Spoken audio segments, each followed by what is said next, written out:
Awesome. Thank you guys for joining us tonight. Really pleased to have you all here. I see Eva and Margot and Lori and Dawn and Matt, Elizabeth, Gina, Carol, Kathy, Lori. You guys, we're not going to turn your cameras on. We're not going to turn your sound. We don't want to see you, except for Margot, who just popped in. We have about 170 people who've registered for this webinar, which is really exciting. And we expect, I'm going to guess like 40 may show up live, maybe.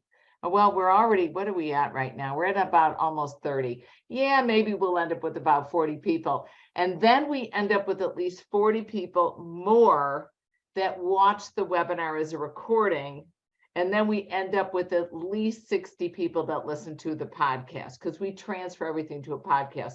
So when people are driving to teach or driving to a client, it's a great time you're walking your dog. That's when I listen to webinars. So so that's really fun for us. I have 3 really very articulate people on this webinar. I'm very excited. I hope I can keep them under control, because one is more intelligent than the next. Seriously. Dr. Aaron, now I hope I'm pronouncing this right. Help me here. I want to say Nietzsche, but it's Nitschke. Nitschke. Like Ray Nitschke. Like, I have no idea who Ray Oh, dead football player. Never mind. Aaron, dead football player. Okay, there we go. She's an industry writer, a presenter, a tenured exercise science professor. She holds certifications, oh my gosh, from just about everybody. She's a health coach. She's a therapeutic exercise specialist.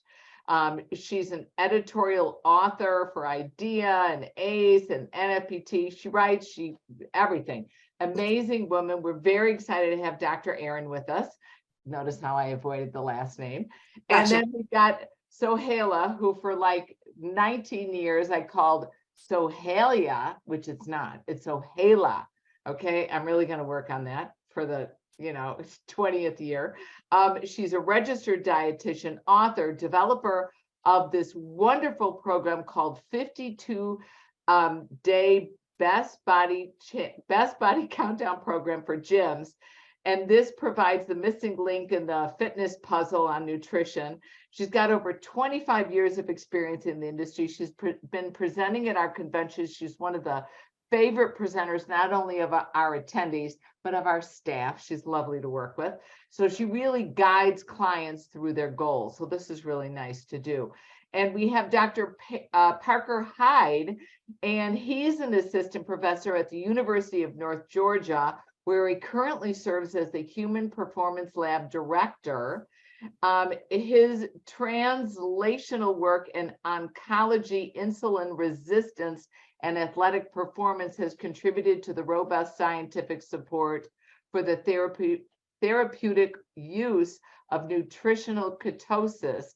And he's been featured in a whole bunch of media outlets, U.S. News and World Report. He's got 10 years experience working with sports performance and elite athletes. We're really excited to have him on board. So we've got 3 phenomenal people with us tonight, and I've got our development expert for SCW is Chris Purple, who's managing us and trying to manage me, which is always a challenge. He's wonderful, and he's helping us with this fueling your performance. And what we're going to talk about is how nutrition plays a part in supporting optimal health and performance. We're going to look at recovery, overall wellness. We're going to address like plant-based diets, ketogenic diets, blah, blah, blah, just ways to help us fuel ourselves and our clients. So, wiggle your mouse and please go to the bottom of the screen. You're going to see that green screen, that button that says share screen. Go to the left of that. That's your chat box. You all know what it looks like. It looks like a little speaking thing. Click on that and it opens up. Tell me who you are and where you're from. Just give me your first name and where you're from. We love to see this. Chris has also been so kind as to connect and put everybody in here about how you can reach our lovely panelists.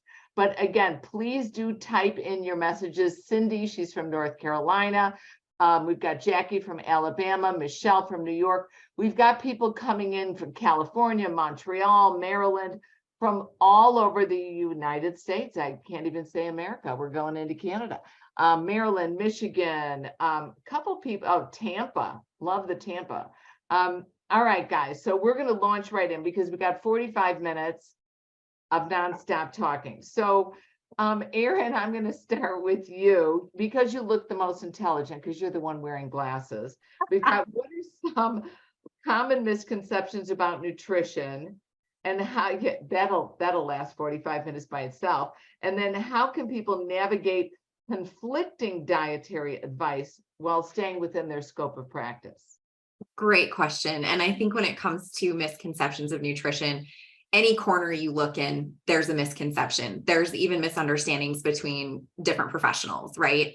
So one of the things that I think is the most important when it comes to the scope of practice and staying within it is one, being familiar with what your state laws say. Ultimately, you're governed by those state statutes, as well as your certifying agency.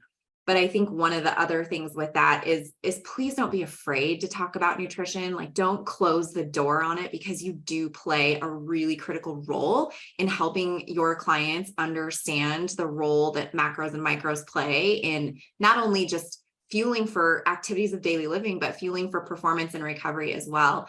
And I think where the misconceptions come in, we live in a social media, digitally driven world, right? And you've got fitfluencers or insta-influencers, like whatever you want to call those people, peddling this insanity. And sometimes those voices are a little bit louder than legitimate professionals like us in this room. And I think one of those things is being able to talk to your clients intelligently about general nutrition advice and guidance without going into the line of providing a meal plan, or if it gets really specific, that's the domain of a registered dietitian, and we need to be comfortable referring out. And I always say to my students, when in doubt, refer out. Just refer out. And it's really important to build that professional network so you have registered dietitians that you trust and can provide a referral source to them for your clients, so that you don't get yourself in trouble and you don't also mislead your clients, because truthfully, you do not know nutritional deficiencies. You can suspect based on things your clients have told you, or maybe on a dietary food log recall, you can maybe suspect like, okay, they're not hydrating enough, or wow, they're eating like 4 bowls of, rice puffs every single day. Just like insert whatever there. You can suspect, but to call out those deficiencies is really not our role. And then always providing. Yeah. I like, Erin, when you said, when in doubt, refer out. I really like that. And I don't think, that scares people sometimes, because they think, oh my gosh, I'm going to refer out and I'm losing a client. You're not losing a client. You're gaining another person that can potentially refer back to you and recommend you. 100%. And before we turn the camera on, I remember I brought this up. I always put on my legal hat now and then. Why not? Because I went to 3 years of law school and I did pass the bar exam. Yeah, my mother used to remind me all the time, like, why do you teach aerobics? But if we simply tell our clients, I'm not a registered dietitian or a licensed dietitian, but my understanding is that you might want to eat 5 servings of vegetables a day. And you might want to stay away from that, that high fatty hamburger if you're trying to lose the weight. But I would recommend to get a detailed prescription to go to a licensed or registered dietitian. But you're right, we're the closest people we see our students like an hour, a couple times a week, and we do get to know them. Parker, what are your thoughts on staying within the scope of your practice, or what type of recommendations we can make as fitness professionals? I'm going to agree with everything that both of y'all just said. Typically, when you start getting into, I mean, everyone here knows that when you start getting into gray water, you kind of start getting off in this area where you're like, no, I shouldn't really be here, right? Kind of trust that gut feeling and know that you're like a hop, skip, and a jump past where you probably should be when you start questioning whether or not you should be there. Anytime we're talking about clinical diagnosis as a fitness professional without an RD, that is a full scale, do not talk about it, like don't go there. That is 100% we're referring out. If we're thinking that someone might have something, right? Someone comes in with every clinical symptom of bulimia, anorexia, any sort of protein deficiency, whatever, like we're referring out every single time. There's going to be clinical hallmarks that you're going to see. I think that before we came onto this, we were talking as a group, and something that Sahela brought up that I'm going to bring up here. Something else that we can do to make sure we're protecting our scope is refer the client, refer the patient, refer whoever you're working with to the resources themselves, right? Like have a list of really good websites, have a list of really good reference materials and readings and books and podcasts that you can rapidly refer out. I know for myself personally, I've got like kind of a litany of resources that I go to immediately. Like if I'm working with someone that wants to investigate a ketogenic diet, it's like, here's 2 books, you need to read these. If they're interested in this, they're like, here's a website, you need to go here. Do you mind, Parker, throwing in that book on the ketogenic diets? 100%. Yeah, it's called would The you Art throw and it in the Science of chat Low for people? Carbohydrate Living.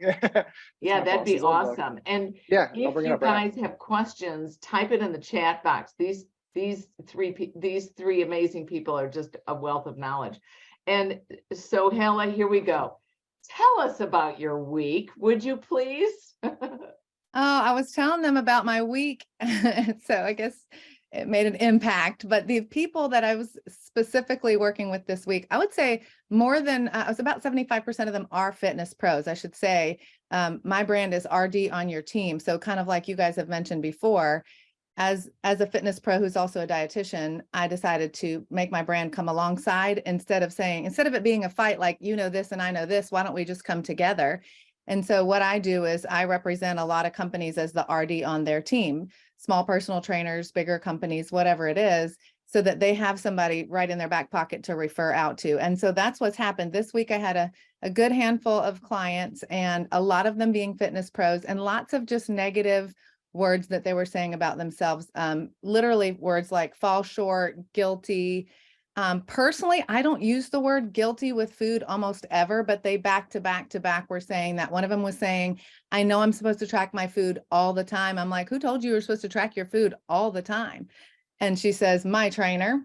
And I'm like, who are they? And give me their number. No, I did not say that. But I was tempted because I think that's where the scope gets really iffy. We get passionate. And I mean, all of us who work in fitness have to be passionate. I can't get in Zumba wear and get in front of a class if I'm not a passionate personality, right? You can't get people to squat low and push them through these hard things if you're not passionate. So we all get passionate. And sometimes we have to say, you know, I'm too passionate to go into this right now because it's not my scope. But I have my opinions, but I'd rather you know, see someone who can see your labs, who can see your chart, who can take time to explore that with you, and I'm going to stay in my scope. So it breaks my heart when I hear people just talking so much about the negative things that they're learning and struggling with, because really food is meant to be enjoyable. It's meant to fuel us. And in my opinion, it's meant to fuel us so we can do things that are a greater purpose instead of be our greater purpose. Like, I don't think anybody's purpose is calorie counting, meal prep, and exercise. I think that all helps us to be strong and energetic and fueled for the other things. And that can be a small part. So I think in fitness, sometimes we give it too big of a role.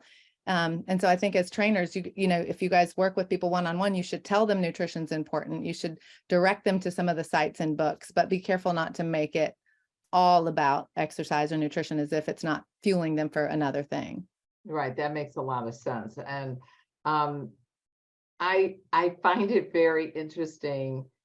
We get very controlled in our diets as fitness pros, because I still think to a great degree we're surface. You know, if I look healthy, then I am healthy. If I'm skinny, I'm healthy. And that's not necessarily the case. Definitely not the case.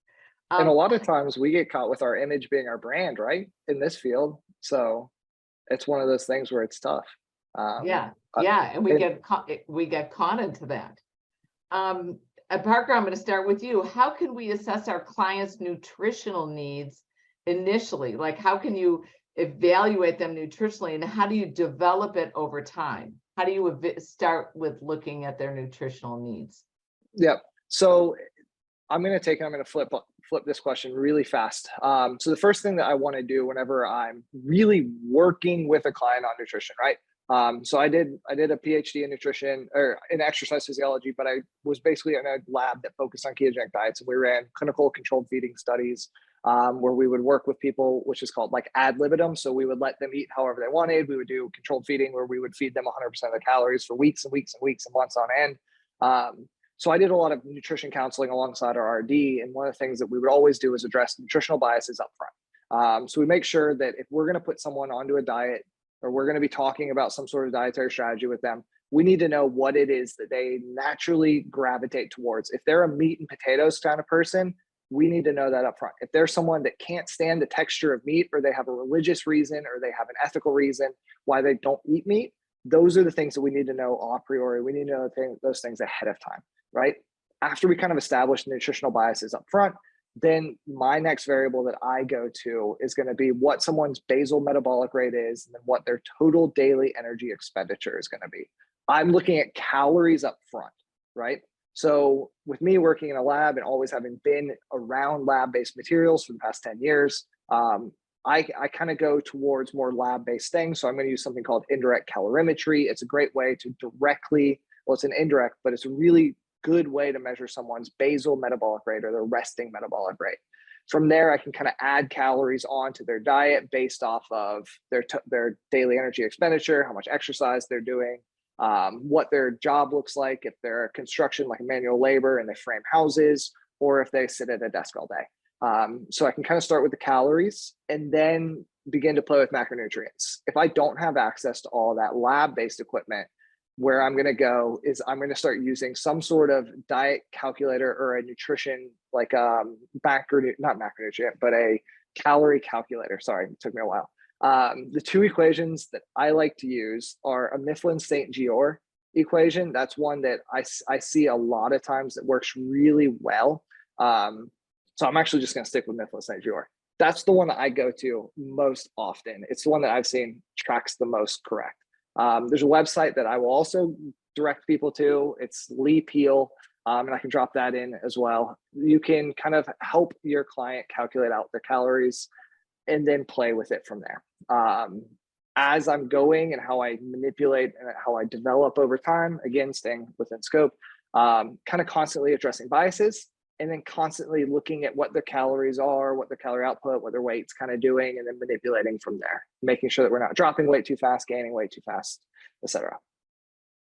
Oh, interesting. And Aaron, I saw you nodding a lot with your head up and down, not side to side, head up and down. So you obviously agree with Parker. Can you elaborate on that?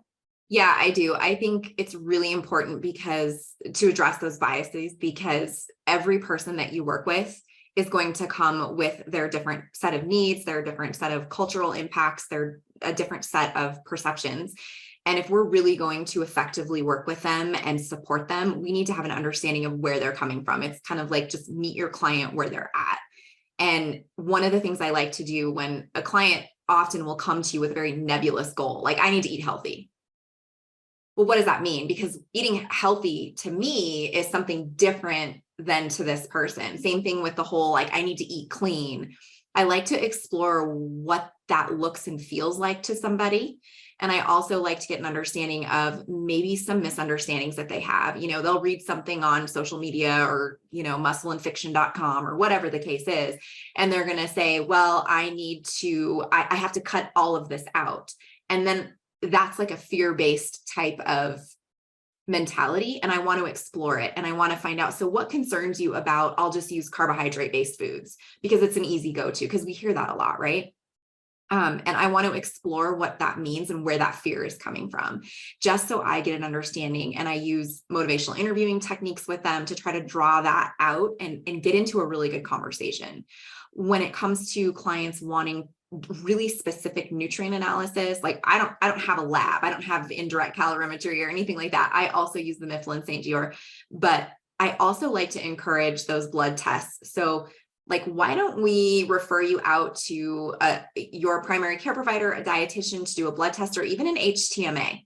Like, let's find out what's going on in the cells that's not my job to interpret that, but it's something you can encourage to get like a bigger picture of what's going on and then get those specific recommendations from the dietitian themselves. So I really like to just get into that conversation of what does it look and feel like? And how do I help support them? Like I like to be for things, not against them. So my initial instinct is not to ever say like, oh, don't do that. That's stupid. Because if they're coming to you, they've got a legitimate interest in it and they probably have legitimate concerns that need to be addressed, or at least you need to provide them with some sort of evidence-based information to help educate them in that realm. Like, here's just something to think about. And then if again, it's outside your scope, move on. Yeah, and this is really good because a lot of us on this call are, and I think we all know how at some point to use some of our reactions. Can you guys go to the reactions? If you go down, move your mouse to the bottom of your screen, you can see that green share button. Scoot over 1, 2, 3 times. You're gonna see reactions. Do me a favor, give me a thumbs up if you are a licensed dietitian or a registered dietitian. Give me a thumbs up. I don't see a lot of thumbs up. Okay. Give me a heart if you're a fitness pro. Give me a heart if you're a fitness pro and you just want to learn more about, nutrition, which you can do better for yourself. Am I the only? Oh, there we go. There we go. Okay. So a lot of us on this call, we're the fitness pros, and this is some of the things that we can do. We can go to a registered or licensed dietitian. We can get some of these tests, looking at our blood volume to see exactly kind of a healthy, maybe to be able to make some healthier choices for ourselves. So I think that that's really nice. And I love the idea of figuring out how many calories I can eat and what is my exercise program looking like. I like being able to put that together. And then how does nutrition impact performance in athletes and fitness pros? So Hala, what are some key nutrients that you think our athletes and we, the fitness pros, need to focus on? Okay, and can I just piggyback on what they just talked about Yes, briefly? please. Yeah, left me out on that one. I wanted to make sure I said I like the BMR, the basal testing for sure, or RMR. They're used fairly interchangeably depending on what field you're coming from. And so, like Parker said, he has the advantage of having indirect calorimetry. Most of us do not, but I do, as a dietitian in my practice, I do use an RMR testing equipment because I do want to know the accurate amount. And I disagree and agree with the Mifflin St. George in that a lot of the clients that I work with are fitness pros and fitness enthusiasts. And by the time they're paying cash to work with a dietitian because they don't have a diagnosis, a lot of times in the fitness industry, they're only 10 or 15 pounds overweight. Their bigger issue is more, they're frustrated of what to do than it is, I'm morbidly obese. That's not my clientele as much. Mine is more like the people in your classes and that you're working with because I'm a fitness-based dietitian. And so a lot of times if I do that Mifflin St. George calculation and I compare it to the BMR or RMR that I'm getting from the actual breathing carbon dioxide oxygen exchange, in a lot of my clients, it's a lot lower because they have fad dieted for so long and they have compromised their metabolism by eating things that have reduced their muscle mass or reduced the total calories that they should be eating. So I do think that not everybody needs that, but I do think a lot of people do. And I think, they're going to plug into MyFitnessPal and get, a 1200 baseline because that's what almost everybody gets. And then Mifflin St. George is maybe going to give them 2600 and they're going to panic about that depending on their age for calories. So I think the RMR is a really good tool, especially for you guys to just encourage them to find a dietitian who uses one or to find a physical therapist that uses one. They don't give them the data. They don't interpret the data. They just provide it, or a university. So I often send them to that if they really feel frustrated, like nothing's working.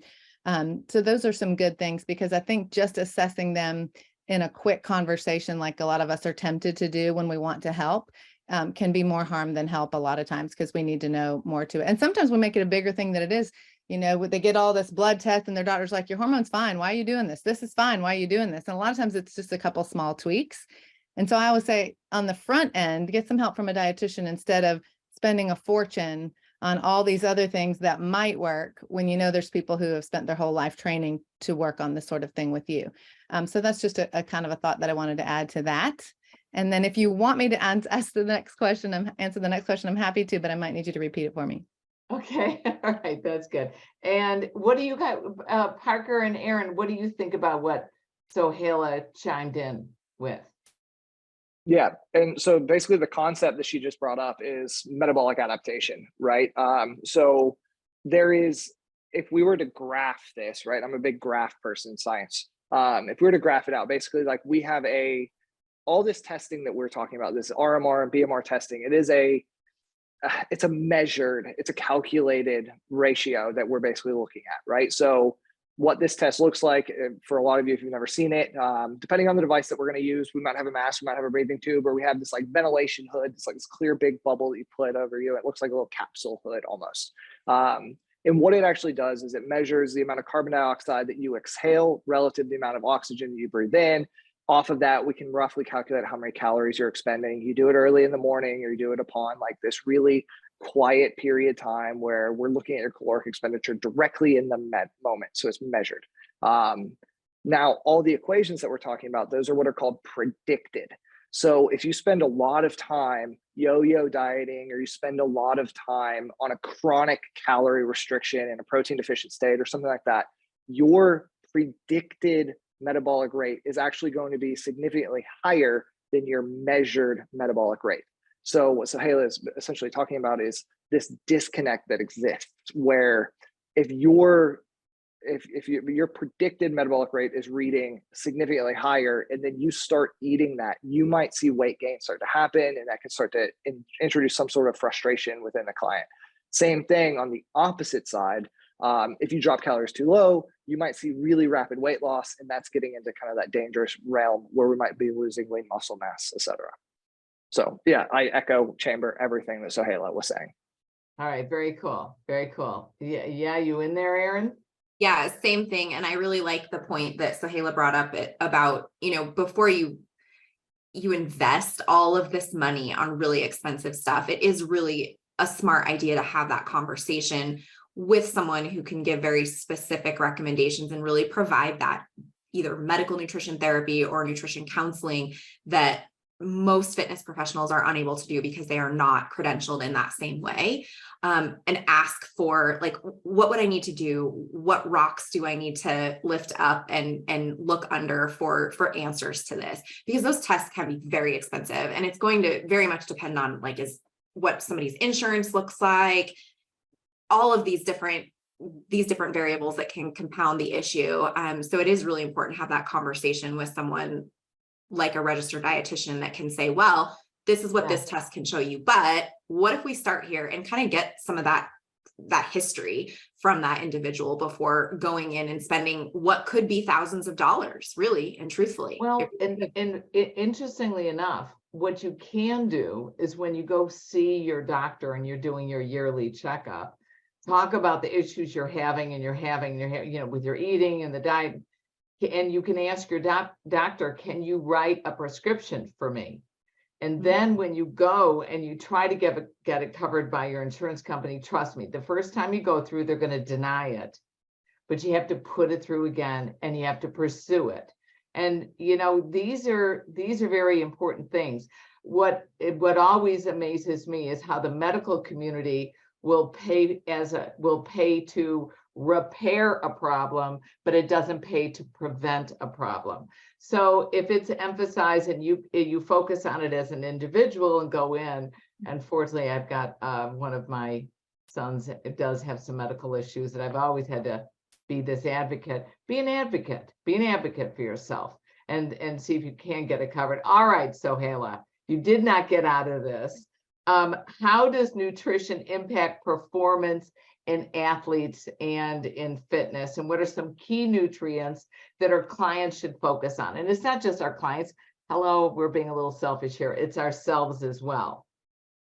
Well, I always say major on the majors. So I tell people if we're not doing well with the basics, let's not add any supplements or anything until we've got the basics. So if they're dehydrated, creatine is going to make that worse, right? So all the things they could add, it might make it worse if they're having that issue. And a lot of people are dehydrated. I mean, just this week, I had a fitness professional said, so Hayla, I've been really consistent with water this whole month of May because I'm paying you to work with me. I figured I'd be more consistent.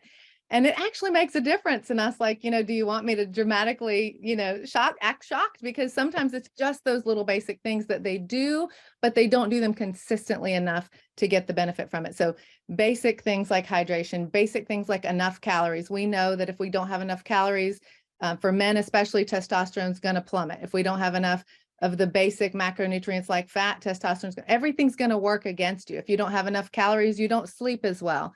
If you have too many calories too late at night, you don't sleep as well because you're, possibly having indigestion and things like that. So the very most basic things, fluid and fuel, just like you would for your car, gas and oil. And I use oil as a water analogy. It doesn't make your car go, but it will definitely make it stop and burn up, like I learned when I was a college student, not having managed my oil on my little bitty Corolla.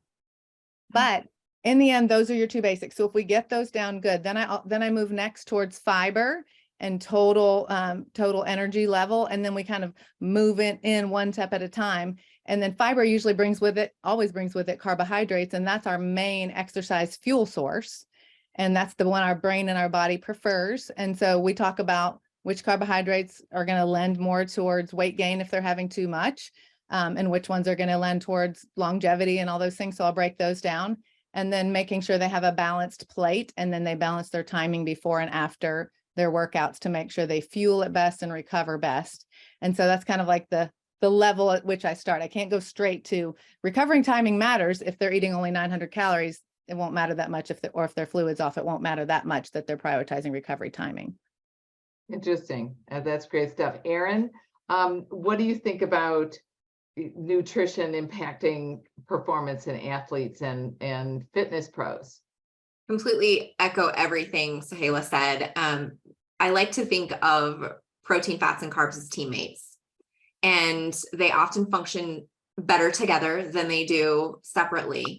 And I think sometimes when you're working with an athlete or even fitness professionals, like I mentioned earlier, the orthorexia thing, there's this disconnect between what it looks like on the outside, because we can see that. We can't see what's happening on the inside metabolically. And what I've seen with working with athletes is being deficient in things like their protein, and their whole goal is fat loss, but they're eating in a deficit, and they're also eating in a protein deficit. And then they're working out too hard and too fast because in their mind, more is more, and more is better. And sometimes more is not better. We need to kind of back off of that and really look at, get those basics covered. Are you sleeping? Are you hydrated? If you're not, then what are the barriers to those things? And I think sometimes it is that mentality of, well, I need to look the part. And so we get into this mentality of restriction so that we can be smaller, like in this business of making ourselves smaller instead of taking up the space that we need to take up, and battling some of those kind of misconceptions in an athlete's mind. And I think I've seen that with fitness professionals. There was a great article that came out in 2018 in Idea about, does the fitness industry have a body image problem? Highly recommend it. It was by Amanda Vogel, one of my friends and mentors. But the answer was yes. And it's because of things like that. It's because of getting into that restrictive mentality and not even getting the basics covered. So we aren't ultimately advancing performance. And I see the same things with my athletes as I do with fitness professionals as well. So getting those basics covered, I think, is of primary importance, because the rest of the stuff isn't going to fall into place if we can't get those basic puzzle pieces to fit together. And what's unfortunate is the basics aren't so sexy, so people don't want to listen to that. They want to get straight to what about turmeric, and what about my supplements? I'm like, well, first we got to get the basics in, and it's just not sexy to talk about basics, but it's a prerequisite. Really, right. They want that fast result. And so it's like, well, let's just go all out and restrict and cut all this crap out, and then I'll get the result I want. But ultimately, when we look at the long run, it becomes a greater problem than the one we initially needed to solve. You guys keep saying they, and I'm like, me. It's like, I mean, we fall into this. I'm like, I'm totally obsessed with beans because of you, Sohaila. Totally. She was, I don't know. I once was the monitor for a nutrition panel that we had at Mania. It was like, I learned so much. I was scared, but it was all about beans. All right, here we go. Parker, how do we help our clients develop a healthy relationship with food and avoid disordered eating patterns? Ooh. So I'm going to punt because this is like, I'll give a quick answer and then I'll punt because you're outside of my scope now, right? Right. Because we're straight into disordered eating. So I can let, like, a big thing that I do anytime I try to address food biases up front. Like, that's what I try to address. If I'm working with a client, I'm trying to address food biases, right? My selfish food bias is I am biased away from carbohydrates, right? Like, that is my self bias. I know that a ketogenic diet and a low carbohydrate diet works for me. I have watched it work in a ton of people. I've watched it flip and reverse diabetes in a week in a lot of people. So I'm naturally gravitating towards that. When I'm working with a client, I make them log and journal what they are feeling, right? So like, if they have a food where they're like, hey, I just had cheese and crackers and I feel really guilty because I shouldn't have had that cheese. I try to address, like, I try to look at some of those things to kind of get them an idea of what it is that they're saying and what they're feeling about their food. But I also recognize that, like, that disordered eating is a hop, skip, and a jump past my scope. So I'm going to punt that one to Sohaila because it is within her scope. Okay. All right. And So you know, Ella, even hit us. me, Come I on. punt. I don't work with disordered eating clients without a team either. You know, I mean, that needs to be usually, I mean, it's one of the highest, you know, it's one of the mental health illnesses with the highest death rate. It's not easy to recover from. And that's why I love to catch people in the fitness industry. That's part of why I came here, because of orthorexia. Even as a student at University of Georgia, just a lot of us who are pursuing the interest of nutrition and fitness can take things too far. A lot of us on this call have done that in learning our own. And if orthorexia was a diagnosis back when we studied, a lot of us would have had it because we were trying to check all the boxes and do it right. And I think kudos to the fitness pros who are trying to do that. I don't think anybody's raising their hand and signing up for disordered eating, but I think, like she said, too much is too much. We can take a good thing too far. And I think a lot of the fitness industry is that, because they're health seekers, that's a good thing about them. But in doing so, they seek, and they're not necessarily looking, you know, they're going to Dr. Google, or like you said, muscleandfiction.com. Muscle and fiction. I love it. I'm going to have to keep that in my back pocket. But they get so confused. And then some of us as fitness professionals go outside of our scope and make it even more confusing to them, or we address a journey that we haven't personally tackled yet. And so then it gets to a point where they're so confused, and then that disordered eating happens. And I like to catch them in that orthorexia, which, if you don't know what that means, it's just a preoccupation with the purity of food or with perfect eating. And so it doesn't have a DSM-5 code yet, but it may soon. It's very common, and it usually leads into some other things. And I love that my role is to capture people there and move them towards healthy eating and healthy lifestyle and big picture, mental, spiritual, physical, energetic vitality before they get to that point. So that's what I really love to do.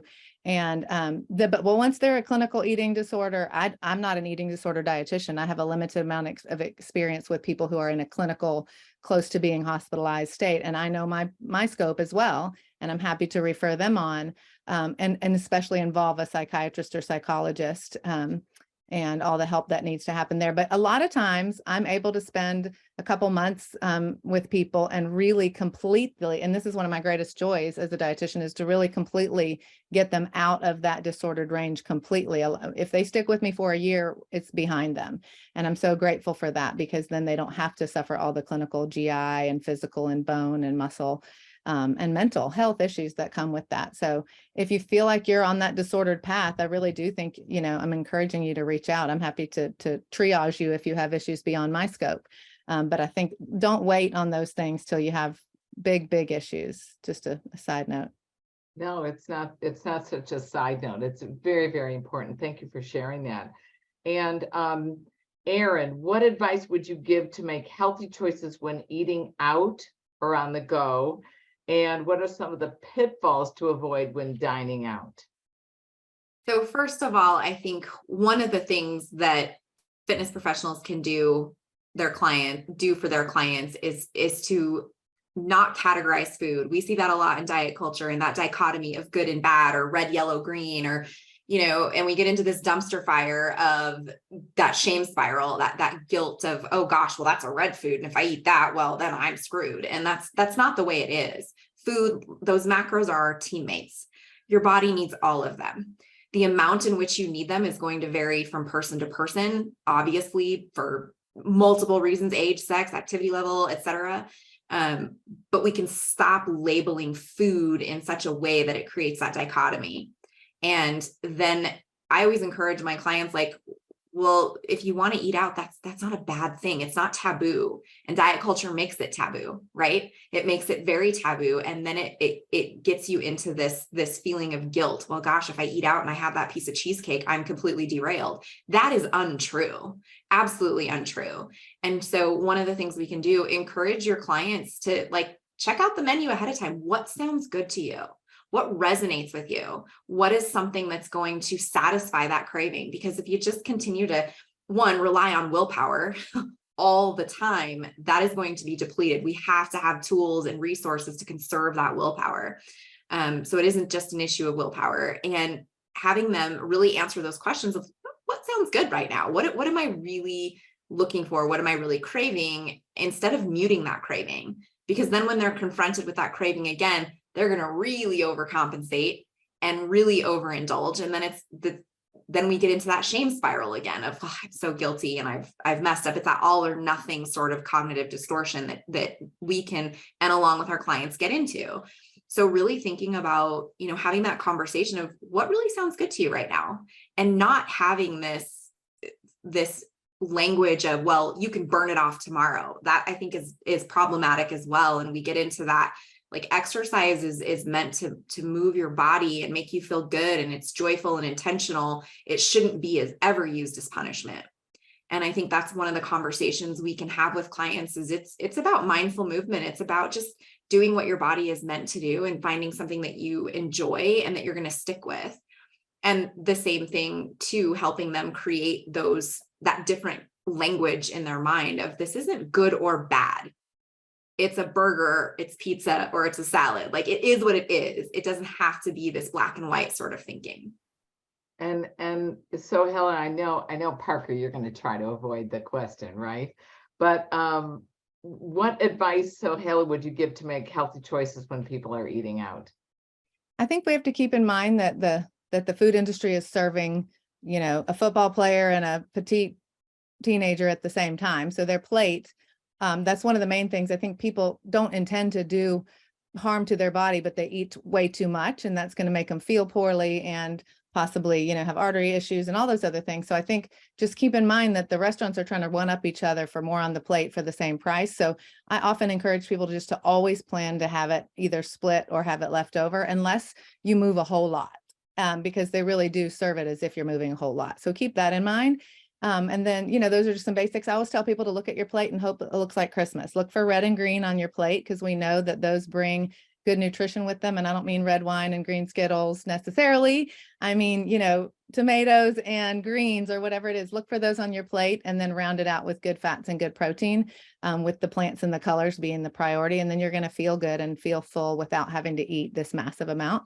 So those are the quickest tips, is just look for color, divide your plate up so that you have mostly colorful foods, mostly plant-based foods, and then watch the portions, because even good foods eaten in too much are going to make you feel poorly and possibly impact your chronic disease risk.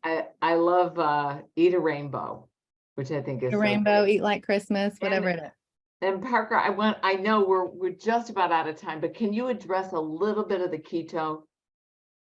Yeah, I'd love to. Here we go. So ketogenic diets, at the root of them, they're ultra low carbohydrate, high fat, adequate protein, right? Low carbohydrate, high fat, adequate protein. The key there is low carb, adequate protein. So if we take the context of these questions and what we're kind of been talking about, right? If I'm working with a ketogenic diet and I'm trying to help someone facilitate a healthy ketogenic lifestyle, right? I follow something that's called a well-formulated ketogenic diet. And what that's going to look like on average is about 35 grams of total carbohydrates per day, right? 35 grams of total carbohydrates per day. So that's the first kind of threshold that we're going to set. So we're going to go in for every single person. We're going to start there. That's going to be the first calorie level. The next thing that we're going to add in is we're going to add in protein. I have some calculations. I have some small things that I'll do, but I can tell you just like the back of the hand, like napkin style math, most people end up close to 100 grams of protein a day. That's going to be significantly more than the RDA. For most RDAs, like the amount of protein or it's the amount of nutrition that 98% of the population would need to not be deficient in something. So that's going to be a pretty high level at around 100 grams of protein per day. And then you fill in the rest. If you say 100 grams of protein, how many chicken breasts is that? It's going to depend on the size of the chicken breast. About 4 chicken breasts, right? So yeah, 4 chicken breast halves. 4 4-ounce servings. Right. Okay. So it's not a lot of protein, and that's the key, is the adequate protein. A lot of people think it's a high protein diet. If you look at social media, everyone's like, you can eat all the bacon you want. It's not true. You can't. Instead, it's adequate protein, and you fill in the rest with fat.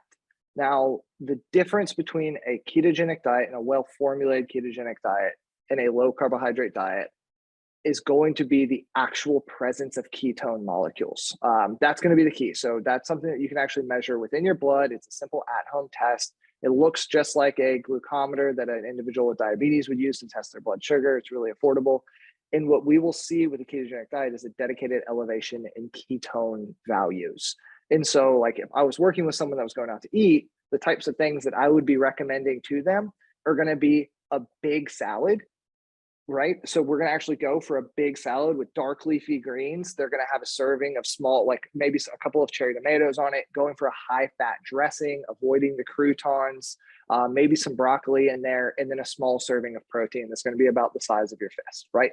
Like that's going to be like you're going out to eat style meal. Or you might order the 6-ounce filet and put a pat of butter on top of it and have a side of broccoli or asparagus with hollandaise sauce or something.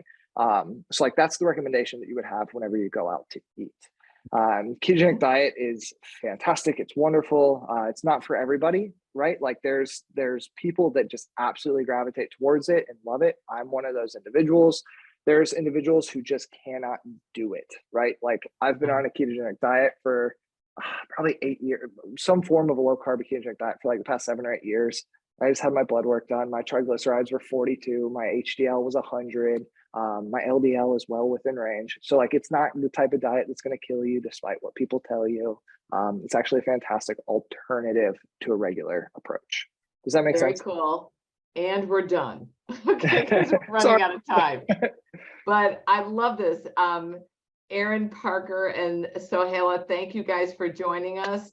I want to remind you guys, we have Atlanta Mania coming up. Our deadline is June 26th for our pre-registration rate. Be sure to check it out. You get 20 CECs, over 150 sessions, 40 world-renowned presenters. Actually, it's almost 50 world presenters. And we've got a lot of certifications going on. And here's a short video.